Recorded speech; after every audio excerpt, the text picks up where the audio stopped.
안녕하세요. 좋은 주말입니다.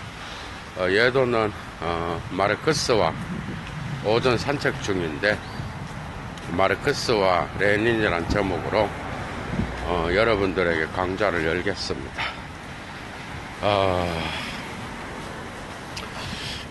러시아 사회주의는 세 단계에 걸쳐서 발전을 이룩하게 됩니다. 첫 번째는 표토르 대제의 18세기 이후에 어떤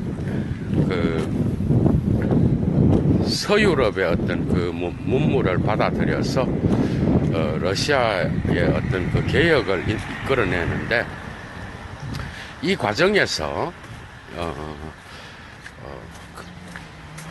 그냥 어떤 건축, 그 다음에 예술, 철학, 또 모든 문화의 상층 구조를 전부 받아들이게 되는데, 이때 특히 프랑스의 계몽주의 철학과 초기에는 그 다음에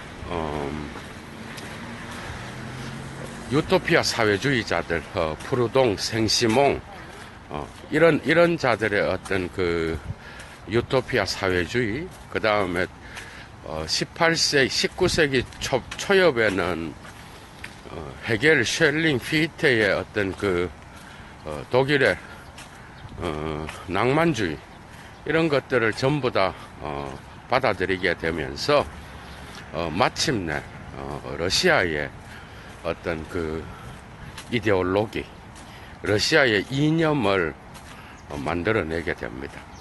그 이유는 우리가 생각을 할 때에, 러시아는 주로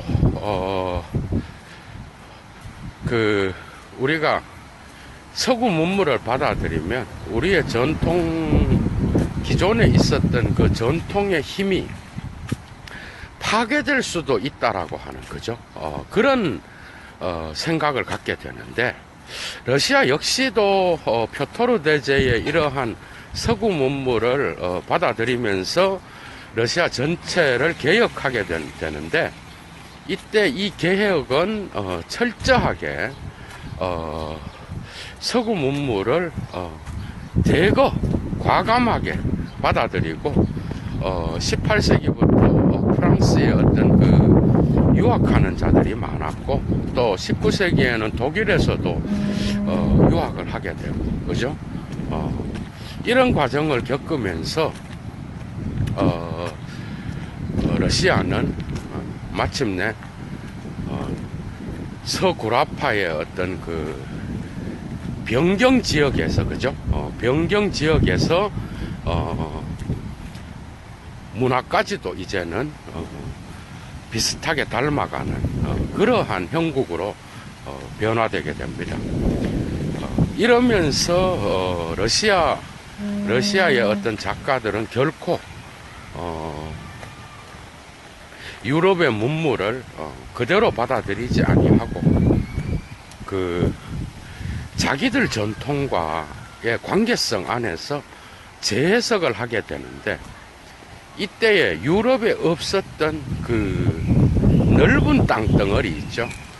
유럽은 상대적으로 작은 땅덩어리를 갖고 있었고, 그 다음에 그 작은 땅덩어리 안에서 문명을 구축하고 그 문명을 해석한 것이 바로 철학과 예술 아닙니까? 그죠? 이렇게 나갔다면은 러시아는 이것에 대하여 그러한 과감한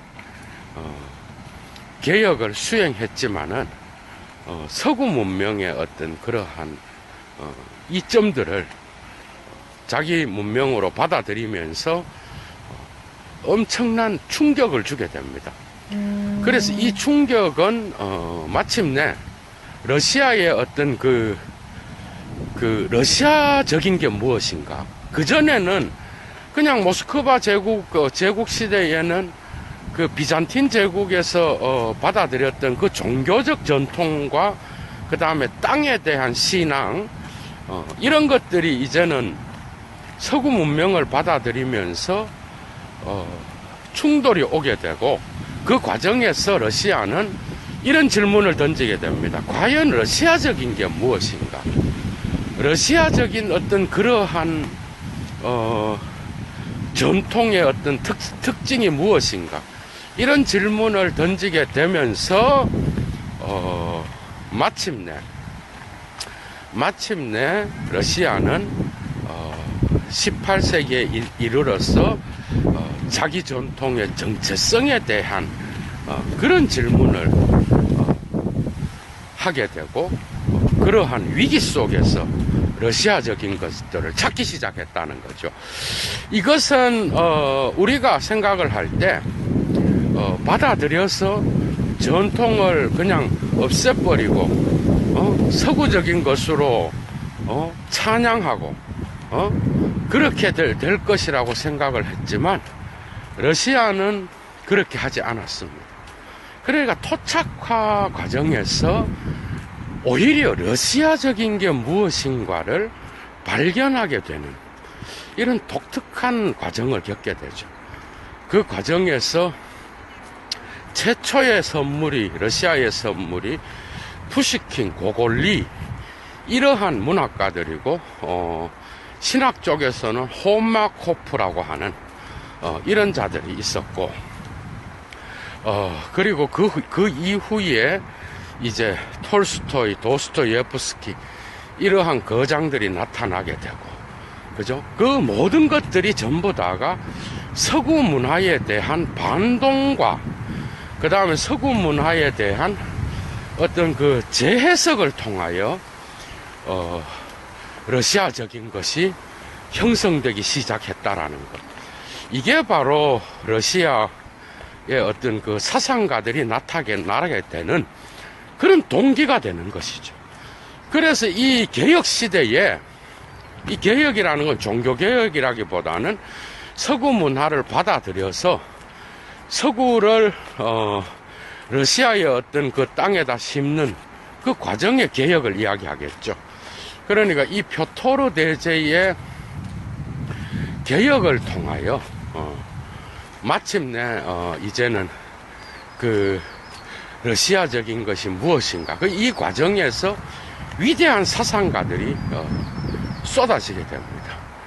그래서 초기에는 러시아는 자본주의는 불가능한 국가였습니다. 그 이유는 땅이 넓었고, 그 넓은 땅덩어리를 문명으로 발전시키는 데는 한계가 있었으며, 또한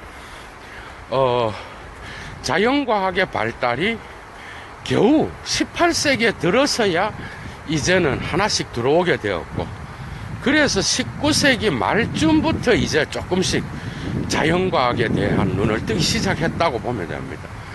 그래서 농업국가였고 넓은 제국의 땅을 소유하고 있었던 이 러시아는 결코 서구 문화를 그대로 답습할 수 없었고, 거기에는 강력한 그 러시아만의 어떤 동방정교의 전통이 있었다고 할 수 있겠죠. 그리고 이 과정에서 러시아는 자본주의 국가인 적이 없었고, 그래 오히려 스탈린의 개혁을 통하여 자본주의가 더 들어왔다라고 보면 되는데, 통제 경제가 되면서 사회주의 경제로 발전했는데, 어쨌든 그러한 그 공장이라든지 또 산업혁명이 일어나면은 가장 발달하는 그 성지가 공장이잖아, 그죠? 그런 공장 속에서도 결코 그런 것들이 가장 많이 나타난 게 바로 오히려 스탈린 시대라고 할 수 있습니다. 그러나 오늘날도 가보면, 저는 뭐 가본 적이 없지만 그 건물들과 그 도시의 구조들을 보면 사회주의적인 그런 냄새가 강하다고, 그렇게 저는 전해 들었죠. 그래서 이 과정을 겪으면서 러시아는 이제 자기 옥토에 맞는, 그 자기 전통에 맞는 그러한 이념을 발견하게 되는데, 그게 바로 유토피아 사회주의였어요. 그 유토피아 사회주의를 그 페트라예프스키라는 사람이 심지어 푸르동이나 생시몽의 어떤 이러한 사회주의 그 농장을 자기 땅에다가 만들어 놓고 그 다음에 이 과정에서 많은 그 프랑스 혁명 이전 시대의 계몽주의 시절에 많은 사람들이 카페, 살롱 문화가 발달하잖아, 그죠? 커피숍에서 혁명에 대한 이야기를 하고 계몽에 대한 이야기를 했던 그런 것처럼 페트라예프스키라는 이 지주는 자기 땅에다가 그런 걸 만들어 놓고 많은 지성인들, 인텔리겐차들을 불러서 초대해서 논쟁을 벌였다고 하는 것이죠. 예를 들면은 이런 것들이 전부 다가 유토피아 사회주의에 속합니다. 그래서 도스토예프스키 역시도 이 농장에서 주말마다 가서 토론을 하는 인텔리겐차에 속해 있었고, 그래서 황제에게 발각되어 사형 선고를 받지 않습니까? 그 과정이 바로 이런 과정 속에 있었다라는 거죠. 그래서 유토피아 사회주의를 받아들이면서 프랑스의 그 사회주의자들 있죠. 이런 것들을 영국의 오웬이라는 사회주의자의 어떤 이론도 받아들입니다. 심지어 알렉산더 2세는 오웬과 대화를 했을 정도로 그렇게 사회주의에 대한 그 이념을 서구로부터 받아들였다고 할 수 있죠.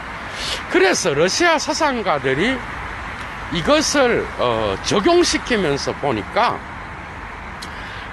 어떤 현상이 일어나는가 하면은, 이것을 적용하면서 보니까 그 사회주의가 이제는 그 푸르동이나 이런 자들은 꼭 농업이 아니더라도 공업적으로 산업혁명 이후의 어떤 그런 혁명에 대해서도 이야기를 했다고 한다면 러시아는 그런 구조가 불가능했다는 거죠. 그래서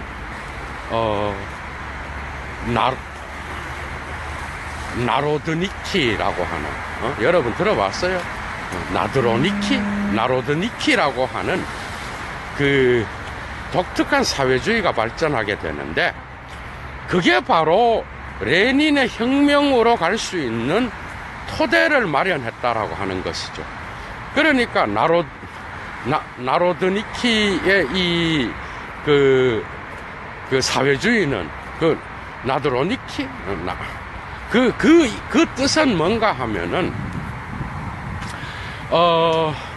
러시아의 농민 공동체를 이야기합니다.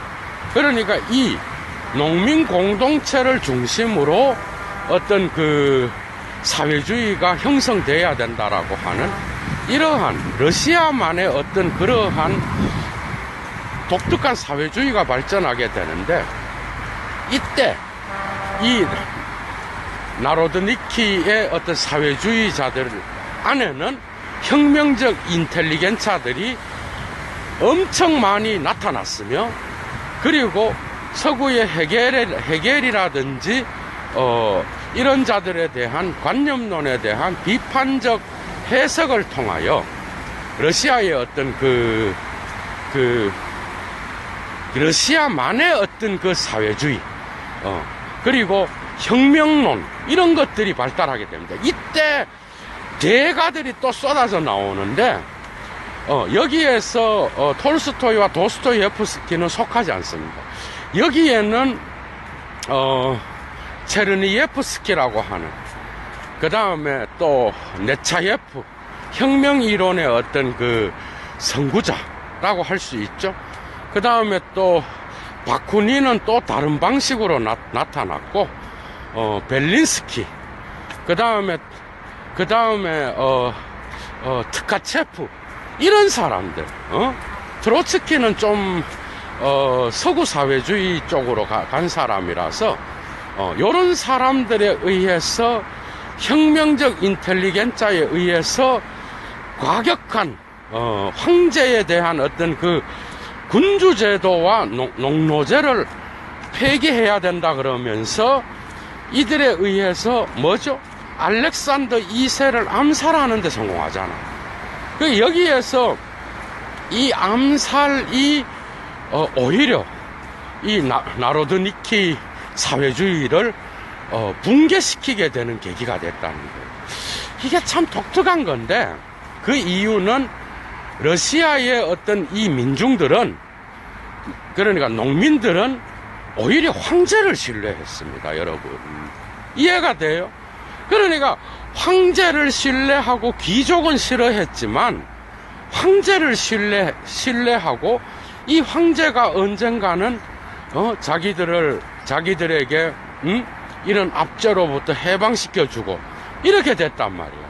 그러니까 이런 혁명적 인텔리겐차를 민중들이 환영하는 게 아니라 간첩과 같이 고발을 했다니까, 당국에다가. 그러니까 이 과정에서 그 많은 혁명적 인텔리겐차들이 절망을 하게 되고, 그러나 또 민중에 대한 해방, 농민의 농노제로부터의 해방, 그 다음에 저 국가 권력에 대한 저항, 이런 확고한 어떤 그러한 이념을 갖고 활동을 했지만, 이들 역시도 그 알렉산더 그 암살 이후에, 2세의 암살 이후에 오히려 민중들은 이런 혁명적 인텔리겐차들을 신뢰하지 못하고, 그리고 단 한 번도 신뢰한 적이 없죠. 그러면서도 이 민중들과의 어떤 그런 관계 속에서 분리가 일어나게 되고, 그 인텔리겐차들이 이제는 칼 마르크스의 그 사회주의 철학에 눈을 돌리게 됩니다. 그러면서 마르크스는 그 프랑스에서 유토피아 사회주의자들을 만나면서 이러한 사회주의는 마르크스에 따르면 환상에 사로잡혀 있고, 어떤 규칙도 없고, 어떤 산업화의 과정도 없고, 그리고 학문적으로도 증명이 될 수 없는 이런 거 갖고는 안 된다. 그래서 그가 마침내 자본주의 사회에서 나타나는 경제 이론에 주목하게 되면서 해결에 대한 재해석을 하게 됐다는 거죠. 그런데 문제는 이 과정에서 러시아의 혁명적 인텔리겐차들이 결코 마르크스의 어떤 이런 사상을 그냥 맹목적으로 따랐다는 게 결코 아니에요. 그러니까 이 러시아의 그 사회주의자들, 그러니까 혁명적 인텔리겐차들은 이런 것들을 러시아의 어떤 그러한 상황 안에서 어떻게 사회주의가 접목될 수 있는지를 고민했기 때문에 자본주의의 관점에서 바라본 그 사회주의는 어떻게 보면은 크게 러시아의 상황에 맞지 않는다라고 보았고, 그런 관점에서 마르크스와 마르크스의 어떤 그 혁명적 유물론과 변증법적 역사적 유물론을 받아들이지만은 그것이 저항적으로 해석되면서 상호적으로 발전하게 됐다는 거죠. 그러니까 마르크스를 체르니예프스키라든지, 그 다음에 또 바쿠닌이라든지, 또 헤르젠이라든지, 그 다음에 이런 혁명적 러시아의 인텔리겐차들은 결코 자기들의 러시아적인 어떤 땅에 접목시킬 수 없는 부분이 있다라고 생각을 했으며, 심지어는 이 혁명적 인텔리겐차들은 또한 마르크스는 서구 관념론, 그러니까 헤겔의 관념론자고 오히려 독일 제국주의자다. 막 이러면서 이제는 사회주의 이론을 맹목적으로 받아들이기보다는 수정 마르크스주의가 이미 그 1860년대에 나타나기 시작했다는 거죠. 그러니까 마르크스가 자기 이론을 만들어서 러시아에 물려주었고, 그 다음에 러시아 사상가들이 이거를 받아들여서 이거를 자기적으로 자기 방식대로 해석을 해서 사회주의의 혁명이 성공했다. 이건 다 헛소리라는 겁니다. 그게 아니고 60년대부터 마르크스는 그 플로레타리아라는 이 계급에다가 메시아적인 어떤 사명을 주게 되는데, 그게 체르니예프스키의 철학으로부터 나왔다니까요. 그래서 심지어는 마르크스는 이러한 체르니예프스키의 책을 읽기 위하여 러시아어를 공부할 정도로 그렇게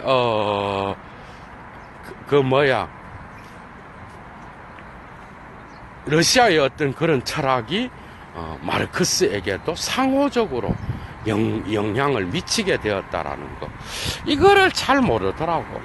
그래서 제1 인터내셔널, 그 영국에서 런던에서 일어났던 그 사회주의 어떤 국제 인터내셔널에서 국제 회의에서 바쿠닌이라는 이 러시아의 사상가가 인텔리겐차가 마르크스와 싸우잖아. 마르크스 보고 그게 가장 큰 차이가 났던 거는 단 한 가지입니다, 여러분. 그게 뭔가 하면은 러시아의 어떤 이러한 농업 국가의 마르크스의 어떤 자본주의를 통하여 본 사회주의 혁명은 러시아의 상황에 결코 맞지 않는다는 이 큰 이념 하나, 그리고 이 큰 차이 때문에 러시아의 어떤 이 지성인들은 결코 마르크스의 이론을 받아들일 수 없었다라는 거죠. 그러나 또 마르크스의 이론대로 러시아에 두 가지가 나타나게 됩니다. 러시아가 농업국가를 벗어나서 산업혁명을 해야 된다라고 하면서 산업혁명을 통하여 러시아가 노동자의 의식이 발전하기를 기다렸던 사회주의자들도 많았습니다. 그러니까 바쿠닌이라든지 이러한 그 러시아적 상황에 맞지 않기 때문에 마르크스의 이 사회주의는 뭔가 문제가 있다라고 생각한 자들은 과격한, 그러니까 레닌 쪽에 있었던 볼세비즘이라 그러지. 볼세비키 어떤 혁명을 이끌었던 그런 자들에 속해 있었다고. 그게 바로 네차예프, 그 다음에 트로츠키는 이쪽으로 갈라 그러다가 결국 맨세비키로 남아 있었다고 보면 됩니다. 그 다음에 또 누군가 하면은 바쿠닌은 당연히 이쪽에 있는 자고, 체르니예프스키라든지 그 다음에 트카체프라든지 이런 자들에 의해서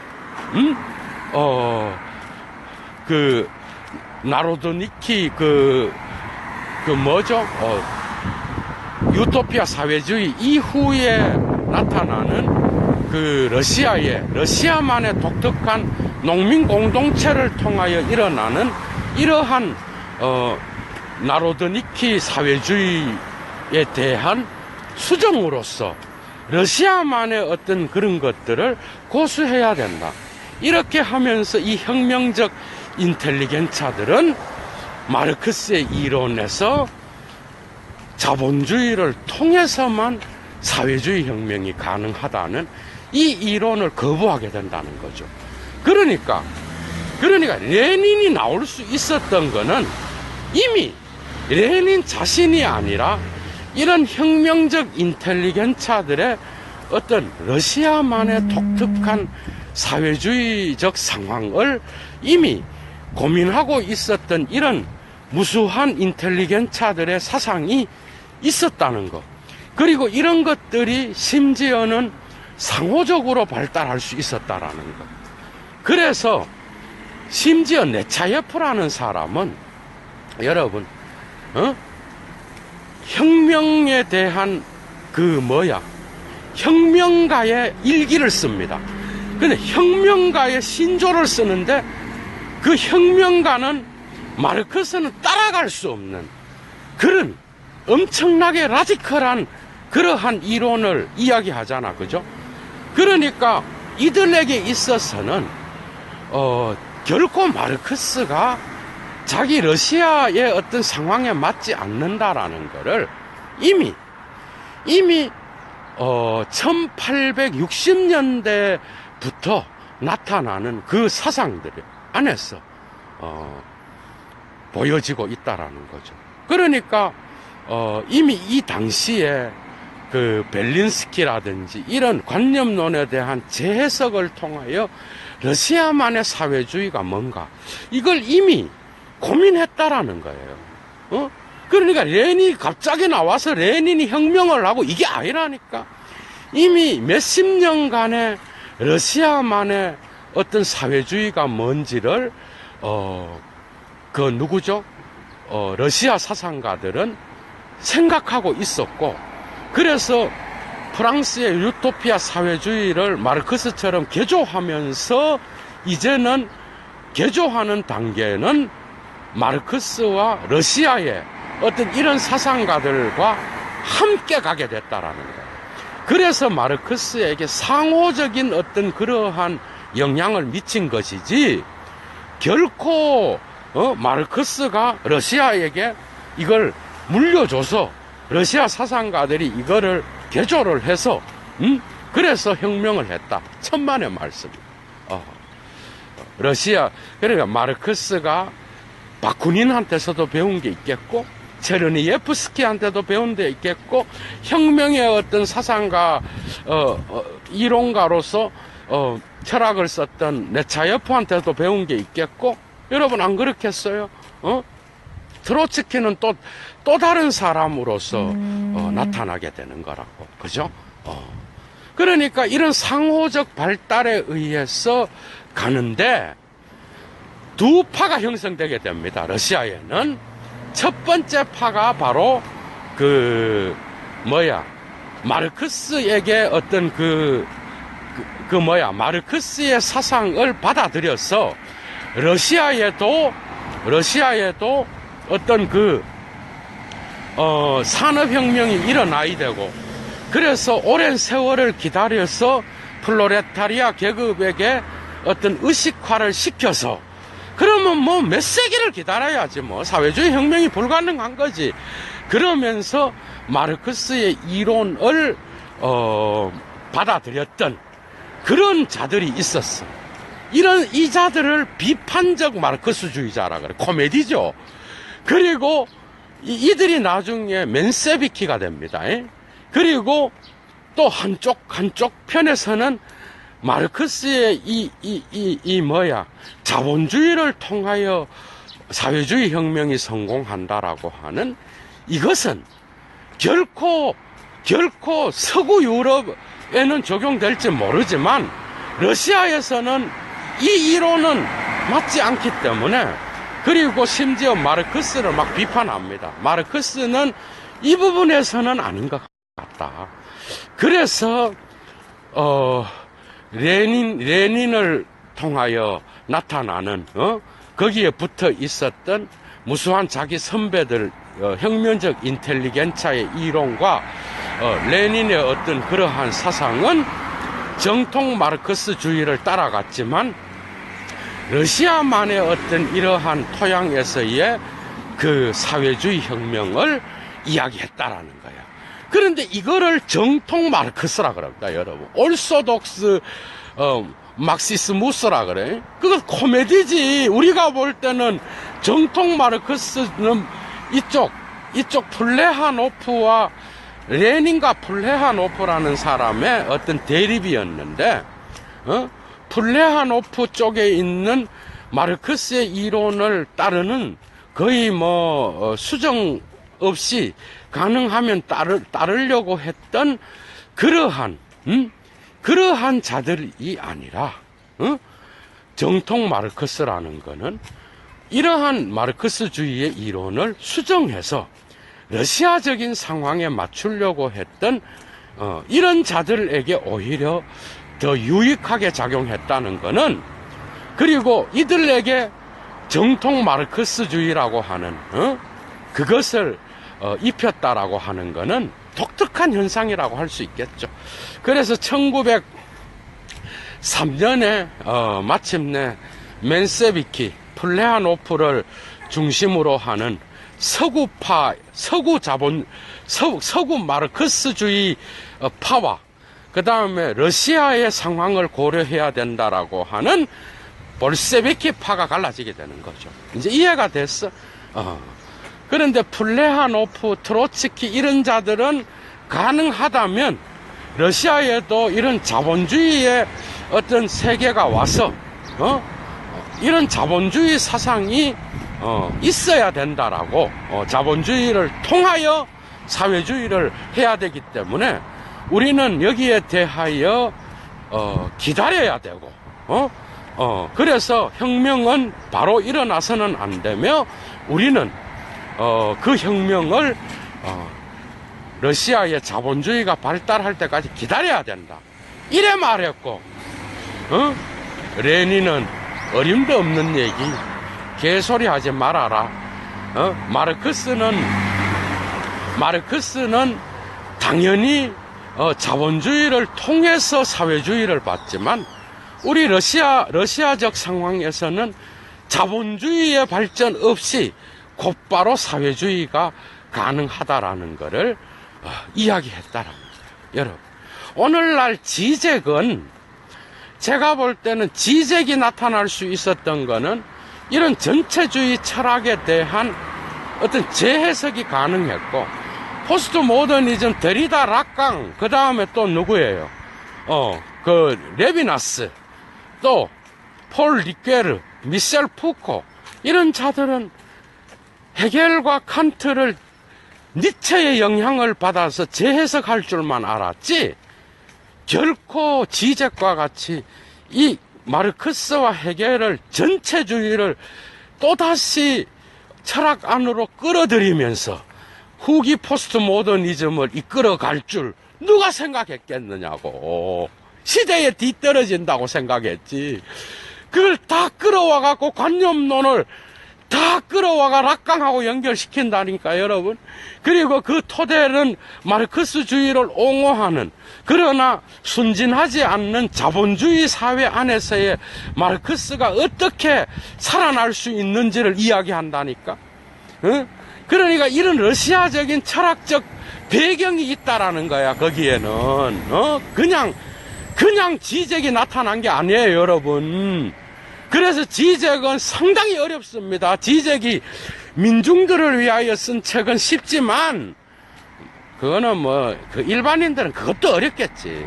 근데 우리 철학하는 사람은, 그거는 그냥 소설처럼 익히고, 그가 철학으로 얘기했던, 철학자들을 향하여 내놓았던 학문적 필로소피는 상당히 어렵습니다.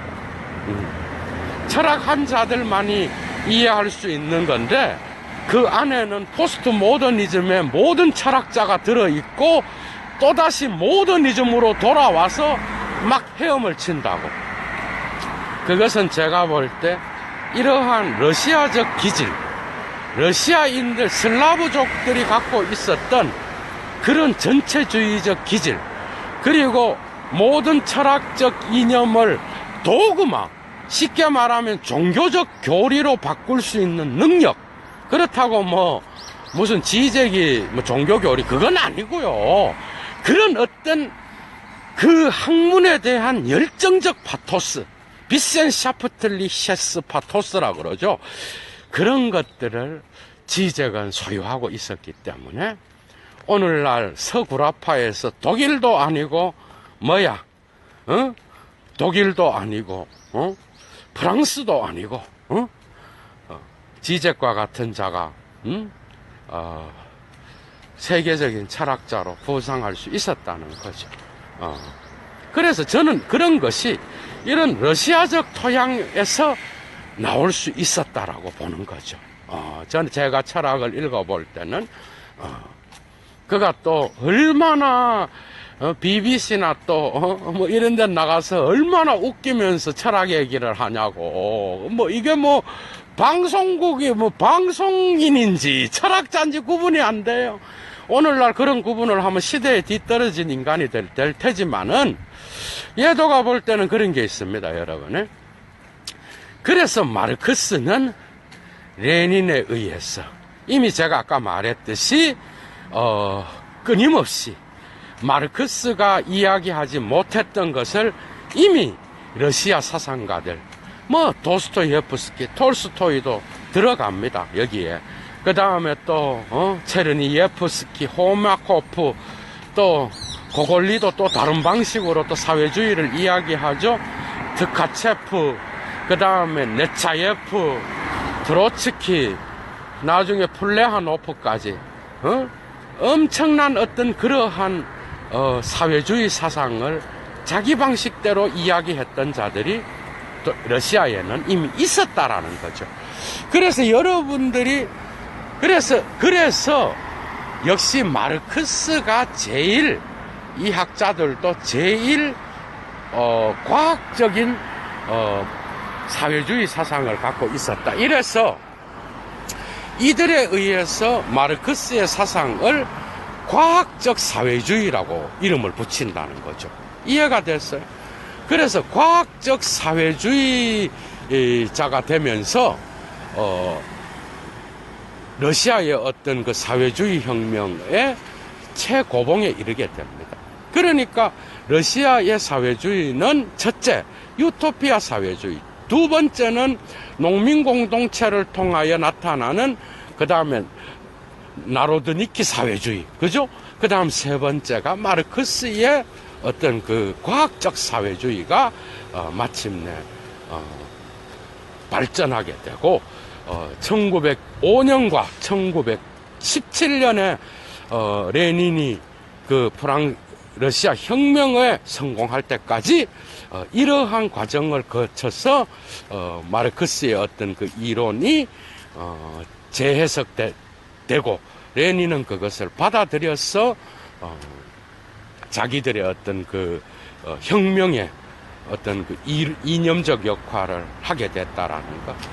여러분, 이게 참 어떻게 보면 독특한 그러한 러시아만의 어떤 그런 것들이 존재했기 때문에 혁명이 가능했다라는 거죠.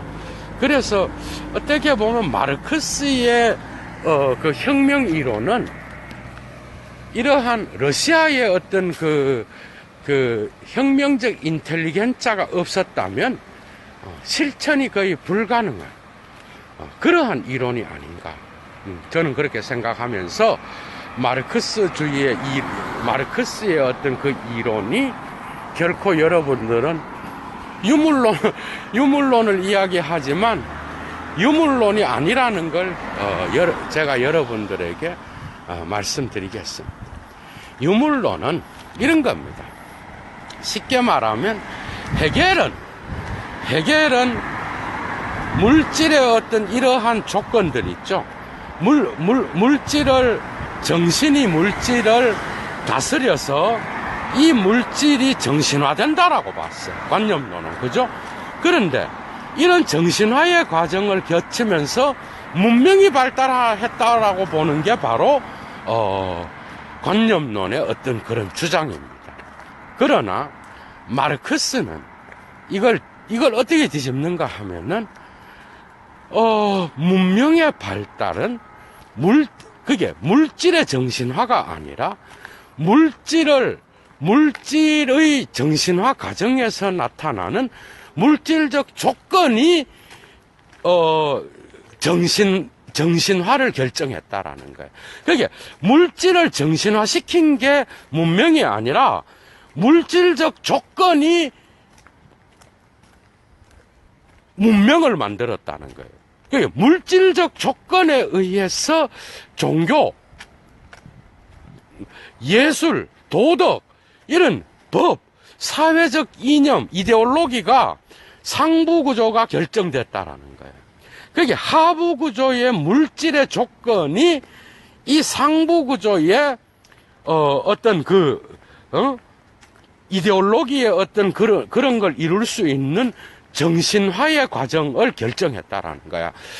이 과정에서 마르크스가 발견한 것은 의식화의 그 정신화 과정에서 기만한다는 거지.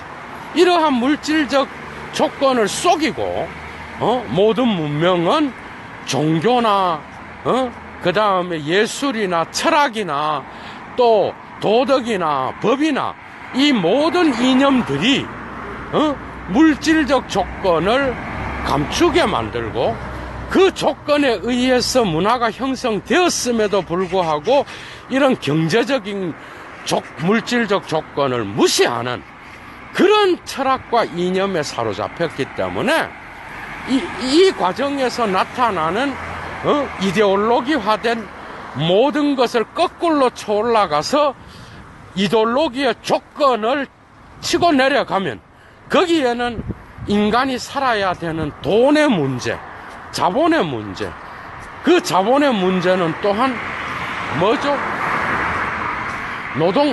노동과 노동주의의 어떤 생산 관계와 교환 관계. 그러니까 이러한 하부구조의 물질적 조건을 이루는 것들이 은폐되게 만들었다는 거야, 마르크스는.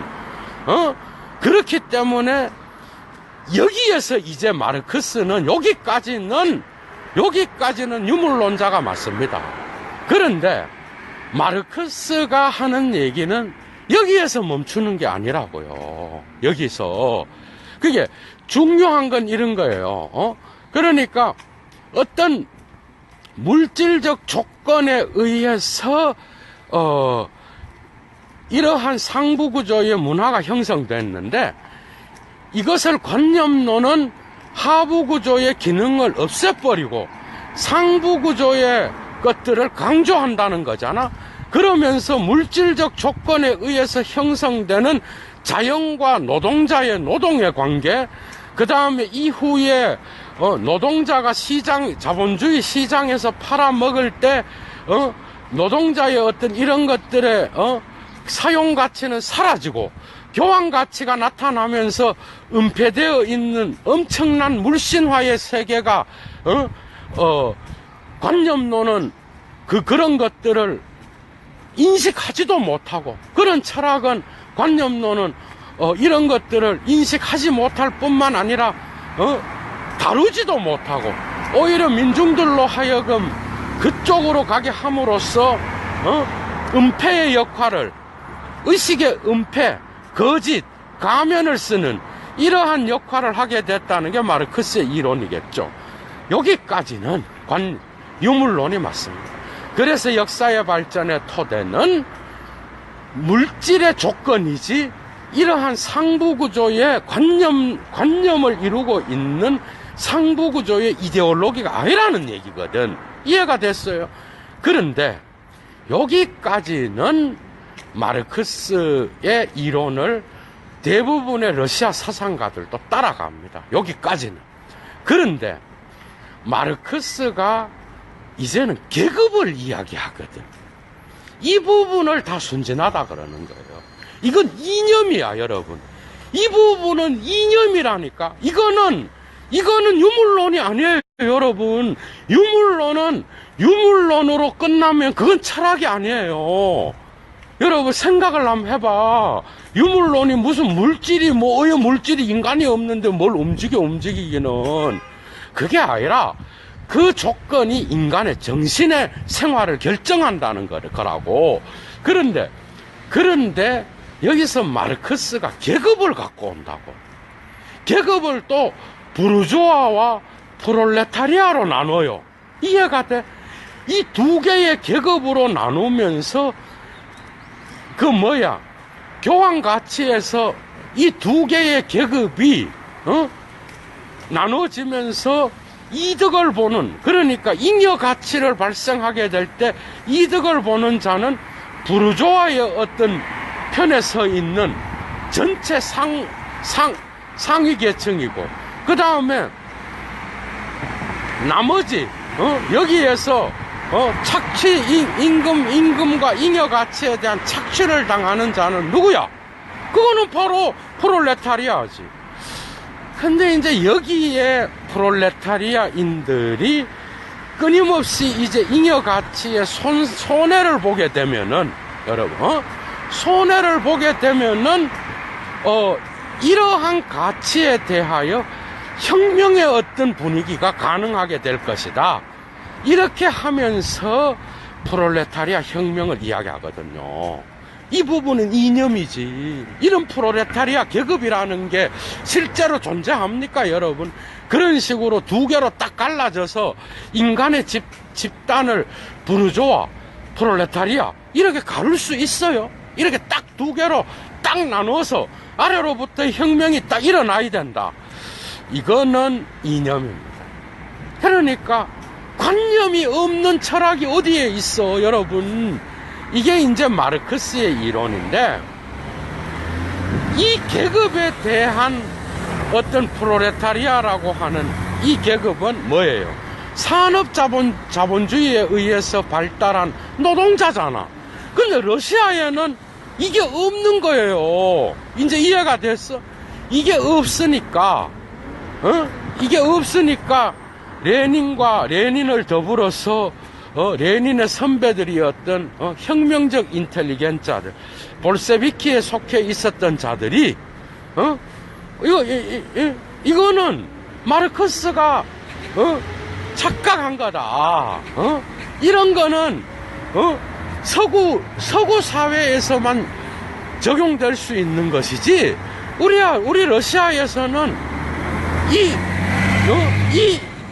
이 프롤레타리아라고 하는 이것을 그냥 농민이라고 하는 걸로 바꿔서 우리가 혁명을 하면 된다. 그래서 러시아의 사회주의자들은, 여러분,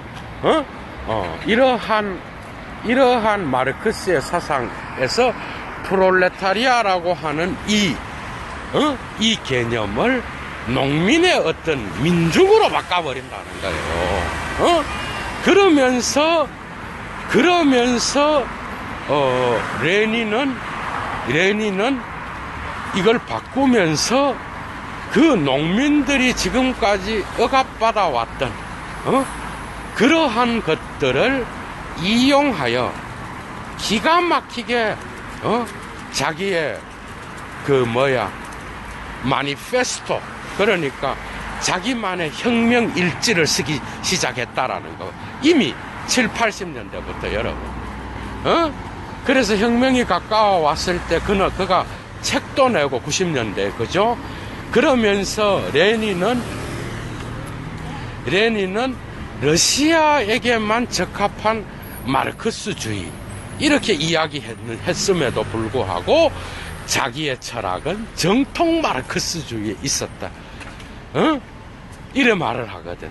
그러니까 플레아노프를 통하여 나타나는 그러한 비판적 마르크스주의는 부분적 수정을 가했지만은 레닌은 마르크스의 전체적인 것들을 받아들였습니다.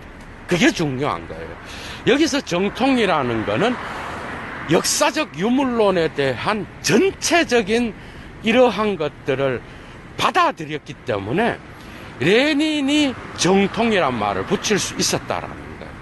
그런데 비판적 플레아노프를 쪽에 있었던 비판적 마르크스주의자들, 이 자들은 부분적인 수정을 통하여 부분적 마르크스주의를 이야기하고 있었다라는 거죠.